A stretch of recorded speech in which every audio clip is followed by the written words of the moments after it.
और आपके पसंदीदा चैनल न्यूज़ 18 इंडिया ने दिल्ली में गुमशुदगी के मामलों को लेकर जो खबर दिखाई, उस पर दिल्ली पुलिस का बयान सामने आ चुका है। देखिए, ये बड़ी खबर आपको बता दें, प्रमुखता से यहां पर न्यूज़ 18 इंडिया ने इस खबर को आप तक पहुंचाया। अब दिल्ली पुलिस की तरफ से ये रिएक्शन सामने आया है। दिल्ली पुलिस ने माना है कि गुमशुदगी के जो आंकड़े सामने आए हैं वो सही है, लेकिन ये आंकड़े पिछले साल के मुकाबले कम है।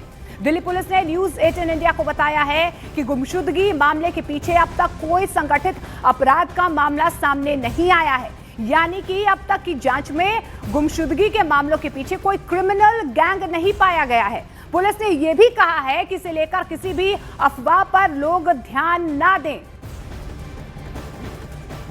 दिल्ली में लापता व्यक्तियों, विशेषकर बच्चों के संबंध में किसी भी प्रकार की घबराहट या भय का कोई कारण नहीं है। पूर्व की तुलना में दिल्ली में लापता व्यक्तियों की रिपोर्टिंग में कोई वृद्धि नहीं हुई है, बल्कि जनवरी 2026 के माह में पिछले वर्षों की समान अवधि की तुलना में लापता व्यक्तियों की रिपोर्टिंग के मामलों में कमी दर्ज की गई है। स्पष्ट किया जाता है कि दिल्ली में बच्चों के लापता होने अथवा अपहरण के मामलों में किसी भी संगठित गिरोह की संलिप्तता सामने नहीं आई है। हम आपसे ये अपील करते हैं कि इस संबंध में फैल रही किसी भी प्रकार की अफवाहों पर ध्यान न दें। इसके अतिरिक्त अफवाह फैलाने वालों के विरुद्ध उचित कानूनी प्रावधानों के तहत कार्रवाई की जाएगी। तो दिल्ली में नए साल 2026 के जनवरी महीने के 15 दिनों में 800 से ज्यादा लोगों के लापता होने से हर कोई परेशान है। पुलिस के आंकड़ों के मुताबिक 2015 से 2025 तक हजारों लोग लापता दर्ज हुए हैं। उनमें से कई का आज भी पता नहीं चल पाया है। इस साल जनवरी महीने में गायब हुए 807 गुमशुदा लोगों में 235 को ट्रेस भी किया जा चुका है। इन लापता लोगों में सबसे ज्यादा महिलाएं और लड़कियां गायब हुई हैं। न्यूज़ 18 इंडिया की टीम दिल्ली से उन परिवारों तक पहुंची है जिन परिवारों के बच्चे गायब हुए हैं। बच्चों के माता पिता का रो रो कर बुरा हाल है। दिल्ली के शकरपुर से 16 साल की एक लड़की अचानक से गायब हो गई। 27 दिसंबर से उसका कोई पता नहीं चल पा रहा है। वहीं दिल्ली के शंकर नगर से इशिका रस्तोगी 5 महीने से लापता है, जिसके बाद उसके परिवार वाले परेशान हैं। वहीं बुराड़ी की बात कर लेते हैं। बुराड़ी इलाके से लापता 19 साल के वसीम रजा के पिता की आंखों में आंसू हैं, तो 16 साल के लापता ऋतिक झा की मां का रो रो कर बुरा हाल है। तो वहीं न्यूज़ 18 इंडिया की टीम दिल्ली के अलग अलग इलाकों में रहने वाले परिवारों से गायब हुए बच्चों की कई केस स्टडी आप तक लगातार पहुंचा रही है। इनमें दिल्ली के बुराड़ी में रहने वाले ऋतिक झा, जो 17 दिसंबर 2025 से लापता हैं। हम आपको ग्राफिकली बताने की कोशिश कर रहे हैं कि किन किन स्टोरीज को हमने कवर करने की कोशिश की है ग्राउंड जीरो पर जाके। देखिए, ऋतिक झा 27 दिसंबर 2025, उम्र 19 साल ये बताया जा रहा है। ये 16 साल का ऋतिक जो है, इसकी उम्र बताई जा रही है और ये 27 दिसंबर से लापता बताया जा रहा है। दूसरी तस्वीर हम आपको दिखा रहे हैं, वसीम रजा की ये तस्वीर है। 17 दिसंबर 2025 से ये गायब बताया जा रहा है। आपको बता दें कि 19 साल का है ये और 27 दिसंबर 2025 से लापता है। वसीम का परिवार दिल्ली के बुराड़ी इलाके में रहता है। इसके अलावा अगली तस्वीर हम आपको दिखाते हैं। देखिए, अगली आपको बता दें, ये दिल्ली के शकरपुर इलाके में रहने वाली एक लड़की लापता बताई जा रही है। 27 दिसंबर से लापता बताई जा रही है। पिछले साल 27 दिसंबर से लापता है। इसकी उम्र 16 साल बताई जा रही है। कुछ वजहों से इसकी पहचान हम आप तक नहीं पहुंचा पा रहे हैं। लेकिन इसके अलावा दिल्ली के शंकर नगर इलाके में रहने वाले इशिका रस्तोगी, ये भी लापता बताई जा रही है। पिछले साल 30 अगस्त 2025 से लापता है। तो ये तमाम चेहरे हम आपको दिखाने की कोशिश करें कि किस तरीके से एक के बाद एक ये मामले जो हैं वो सामने आए हैं। हालांकि देखिए, प्रमुखता से न्यूज़ 18 इंडिया ने इन खबरों को आप तक पहुंचाया है और अब दिल्ली पुलिस की तरफ से भी रिएक्शन सामने आया है। अब आपको दिल्ली के शकरपुर इलाके से गायब हुई एक 16 साल की लड़की घर से रिपोर्ट दिखाते हैं। ये लड़की 27 दिसंबर 2025 से गायब है। लड़की के मां के मुताबिक उसका किसी लड़के से अफेयर चल रहा था, लेकिन लड़के वालों ने मना कर दिया और उसी दिन से उनकी बेटी लापता है। घर वालों के मुताबिक 18 जनवरी 2026 को उन्हें इंस्टाग्राम से पता चला कि उनकी बेटी दिल्ली से जम्मू पहुंच गई है। और जब इंस्टाग्राम पर मिले नंबर से कांटेक्ट किया गया तो पता चला कि उनकी बेटी को दिल्ली की बस में बिठा दिया गया है। उसकी लास्ट लोकेशन लाल किले पर सीसीटीवी कैमरे में पाई गई है, लेकिन उसके बाद बेटी अब तक घर नहीं पहुंच पाई है। जी बिल्कुल नॉर्मल थी। मैंने उसको खाना भी दिया खाने के लिए। मैं क्या खाना खा ले, कह रही नहीं मम्मी मेरे को भूख नहीं है, मैं अभी बाद में खा लूंगी। अच्छा, तो बस फिर कह रही मम्मी मैं 10 मिनट में आ रही हूँ, फिर अभी तक नहीं आई। तो आंटी क्या कुछ बात हुई थी, डांटा था या आपने कुछ कहा था, ऐसा कुछ हुआ था क्या? हमने तो कुछ भी नहीं कहा। हमारी जो वही मीटिंग हुई है, वही बात हुई है, वही हुई है। उन्होंने मना करा है। इसके मन में पता नहीं क्या आया क्या नहीं आया, ये चली गई है, उसके बाद नहीं आई। अच्छा अंकल, तो क्या जब चली गई 27 तारीख को ईशा, उसके बाद कोई फोन कॉल मैसेज कुछ संपर्क किसी तरीके का? जो सब संपर्क तो कहने का मतलब, जब जम्मू से हमें मैसेज आया तो हमने देखा कि वो जम्मू पहुंची हुई है, तो हमने बात करी उनसे, तो उन्होंने यही बताया कि हमने दिल्ली, वो कह रही थी मैंने दिल्ली जाना है, मेरा माँ बाप तो मरा हुआ, मैं तो कहने का मतलब अपने घर तो नहीं जाऊंगी, मेरे को लाल किले की बस पे बैठा दो।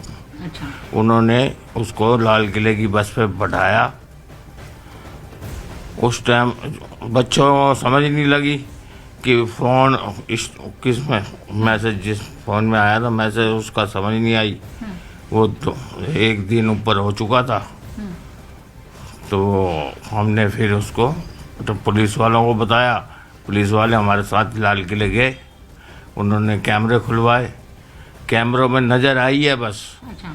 उतरती हुई बस से नीचे उतरी है और एक रिक्शे वाले से बात करी है उसने, रिक्शे वाले के साथ गई नहीं, फिर जल्दी जल्दी चली गई वहाँ से।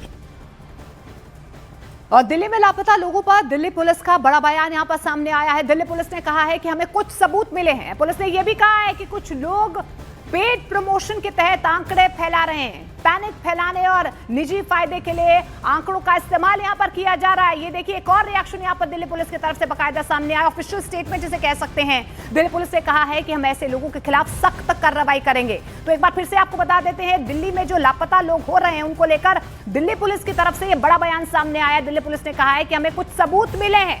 पुलिस ने कहा है कि कुछ लोग पेड प्रमोशन के तहत आंकड़े फैला रहे हैं, पैनिक फैलाने की कोशिश की जा रही है, निजी फायदे के लिए इन आंकड़ों का इस्तेमाल किया जा रहा है। और दिल्ली पुलिस ने कहा है कि हम ऐसे लोगों के खिलाफ सख्त कार्रवाई करेंगे, एक्शन लेंगे।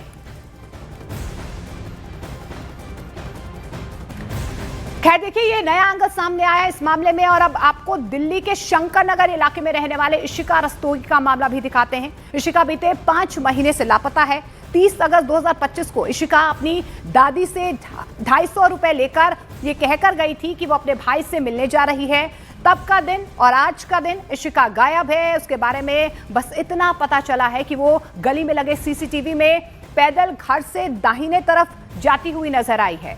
इशिका की बूढ़ी दादी उसके वापस लौटने का हर पल इंतजार कर रही है। सुनीता रस्तोगी हैं, उनसे मैं जानूंगी कि आखिरकार उस दिन हुआ क्या था। ये बताइए सुनीता जी कि 30 तारीख को शाम 6 बजे इशिका दादी से ये कहकर निकले कि वो पिछली गली में अपने भाई से मिलने जा रही है। तो उस दिन क्या था?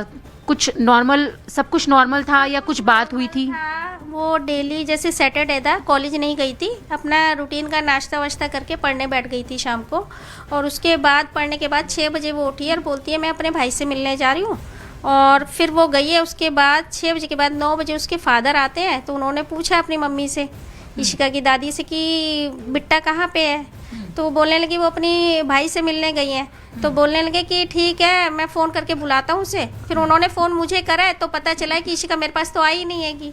अच्छा, तो ये आपको कितनी घंटे बाद पता चला? कि 3 घंटे बाद हमें पता चला कि वो यहाँ नहीं, क्योंकि 2-3 घंटे अधिकतर मेरे पास रुक जाती थी, भाई से खेलती वेलती थी।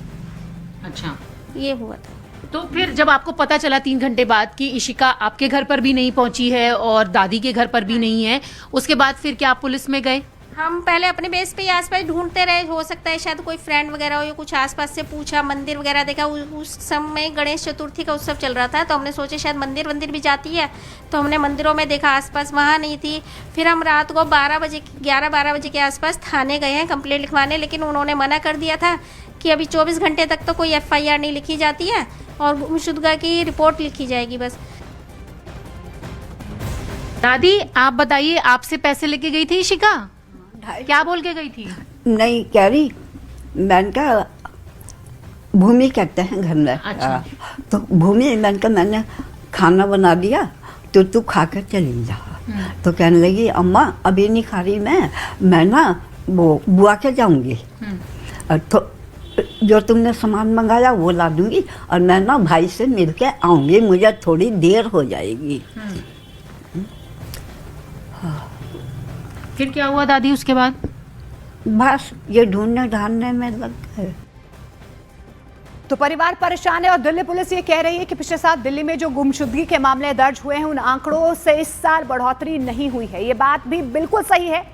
आंकड़े आपको दिखाते हैं। पिछले साल यानी कि 2025 में कुल 24,508 लोग गायब हुए। देखिए, हम आपको ग्राफिकली समझाने की कोशिश कर रहे हैं जो दिल्ली पुलिस की तरफ से आंकड़े सामने आए और क्या कुछ आंकड़े जो हैं 1 जनवरी से 15 जनवरी के बीच सामने आए हैं। 2026 जनवरी साल का पहला महीना 807 लोग गायब बताए जा रहे हैं। 235 ट्रेस कर लिए गए हैं। ये अब तक जो है जानकारी इस पूरे मामले को लेकर सामने आई है, जिनमें 15,421 लोगों का पता लगा। इस साल जनवरी के 15 दिनों में 807 लोग गायब हुए और इनमें अब तक 235 लोग ट्रेस किए जा चुके हैं। 2025 की अगर हम बात कर लेते हैं तो 24,508 लोग गायब हुए, 15,421 लोग मिल चुके हैं।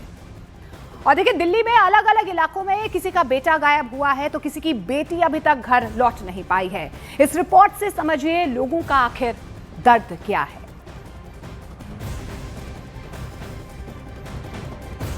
हम बात करेंगे सुनीता देवी से, जिनका 17 साल का बेटा गुम गया था। हालांकि अभी वो मिल गया है। कितनी मुश्किल हुई और कितने समय में मिल पाया, यही जानने के लिए हम सुनीता देवी से बात करेंगे। सुनीता जी, सबसे पहले ये बताएं आप कहाँ रहती हैं और क्या हुआ था? मुकुंदपुर में हम रहते हैं। रात में हमारा लड़का 8:45 बजे के बीच में गुम हुआ था और बस ऐसे थोड़ा से ही घर से निकला और गायब हो गया। इसका कुछ पता नहीं चला। फिर ये हमें 12वें दिन मिला है। 8 तारीख को गुम हुआ 12वें दिन मिला है हमें। अच्छा। और मैंने कंप्लेन भी कर दी और मैडम ने हमारे साथ बहुत मेहनत भी करी, जो कि हमारा बच्चा हमें मिल गया। दिल्ली के प्रताप बाग में रहने वाले एक परिवार का 14 साल का बच्चा बिना बताए घर से चला गया और लगातार उसके पेरेंट्स उसे ढूंढते रहे। वही परिवार हमारे साथ बात करने के लिए मौजूद हैं। क्या नाम है आपका? अंजू। तो अंजू जी, आपके बेटे का क्या नाम था, कितने साल का है और कब वो गया था? बेटे का नाम अरुण, मतलब 14 साल का है। 6 दिसंबर को निकल गया था वो। हाँ, फिर 11 दिसंबर को आया है 10 बजे सुबह। अच्छा। हाँ, तो मतलब अपनी मर्जी से ही चला गया, अपने आप ही वापस आ गया? अपनी मर्जी से चला गया, अपनी मर्जी से ही आया। अच्छा। सब तो जी, जैसे मुझे पता लगा कि हाँ आपका बच्चा आ गया तो पड़ोसियों ने फ़ोन किया तो हम तो घर पे थे नहीं, बाहर थे। बाहर से तुरंत आए हम घर पे। फिर बाद में आए तो सर बोले कि चौकी लेके आओ इसको, तो फिर चौकी लेके गए हम। अच्छा। तो कुछ लोग ऐसे हैं जिनके परिवार के बच्चे लापता हुए थे, लेकिन अभी उनके बच्चे मिल गए हैं और आप देखें उनके हाथ में है कि गुमशुदा की तलाश है। आप सभी को सूचित किया जाता है कि अगर इनके परिवार के लोगों को जो तस्वीरें हैं देखा जाए तो सूचित करें। तो इस तरीके की 3 फैमिलीज हैं जो अपने बच्चों को ढूंढ रही थी और अभी उनके बच्चे मिल गए हैं। ये बताएं कि आप गुमशुदा की तलाश है। मैं 3 तस्वीरें देख रही हूँ इसमें, तो ये तीनों साथ में गए थे? जी मैम। अच्छा, आप कहाँ रहते, क्या नाम है आपका? मेरा नाम ब्रिजलाल है जी। मैं जो है जौनापुर गांव में रहता हूँ। अच्छा जी। तो ब्रिजलाल जी, ये तीनों आपके बेटे हैं? नहीं मैम, नीरज मेरा बेटा है। बाकी तीनों ये साथ में पढ़ते थे, 8वीं क्लास में थे। अच्छा। एक ही साथ तीनों जो चले गए थे। तो ये कब चले गए थे और कब आ गए वापस? मैम ये गए थे 6 जनवरी को गए थे। 6 जनवरी 2026? जी जी जी मैम। जी। और ये 19 जनवरी को मैंने गया था महेश सर के साथ में। महेश सर थे और एक सर और थे। अच्छा। दोनों सर गए थे साथ में। जी। इनको 19 जनवरी को मैंने शाम को वहाँ पाली थाना, राजस्थान? जी, पाली थाना ट्रांसपोर्ट नगर है, अच्छा। वहाँ पे तीनों आदमी को पकड़े हैं।